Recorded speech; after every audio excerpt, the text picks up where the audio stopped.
शेतकऱ्यांचा समज होता की हे भ्रमित करून मका व्हिडिओ टाकलेला असावा, म्हणून प्रत्यक्ष पाहणी करण्याकरता आले आणि त्यांना पण लक्षात आलं की SRT पद्धतीने बेड आणि सरीवर मका किंवा कोणत्याही इतर पिकाची लागवड केली तर चांगल्या तऱ्हेने हे होत आहे.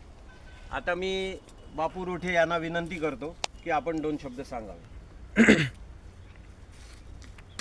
बापू किसन रोठे माझं नाव. मी राजीव कुलकर्णी साहेबांच्या निमित्ताने त्यांनी मला सांगितलं तर तुम्ही SRT शेती करा. तर मी प्रथम वर्ष चालू केलं त्यांच्या सांगण्याप्रमाणे आणि मका पीक घेतलं. 20 नोव्हेंबरला लागवड केली आणि कमी खतात आणि कमी याच्यात इतकं मस्त आणि मक्याच्या जागेवर परत मका आहे.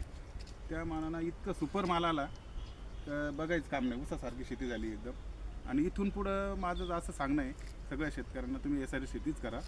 कारण उत्पन्नात डबल तर वाढ तर 100% होणारच आणि खर्च कमी लागतो सगळ्यात महत्त्वाचं. आणि खर्च म्हणजे तुमचा हाच प्रॉफिट कमी झाला म्हणजे.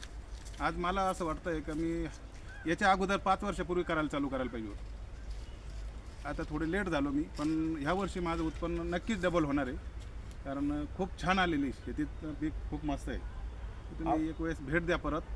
आपण दर 15 दिवसांनी ह्याचे अपडेट आपल्या SRTच्या ग्रुपवर टाकत राहू आणि आपले अभिप्राय किंवा ज्यांना शक्य असेल त्यांनी प्रत्यक्ष येऊन ही मका SRT पद्धतीने लागवड बघावी. हे प्रथम वर्ष हे आहे आणि आपलं अंतिम ध्येय आहे की घायगावमधले 100 एकर शेती आपल्याला SRT पद्धतीवर आणायची आहे. धन्यवाद.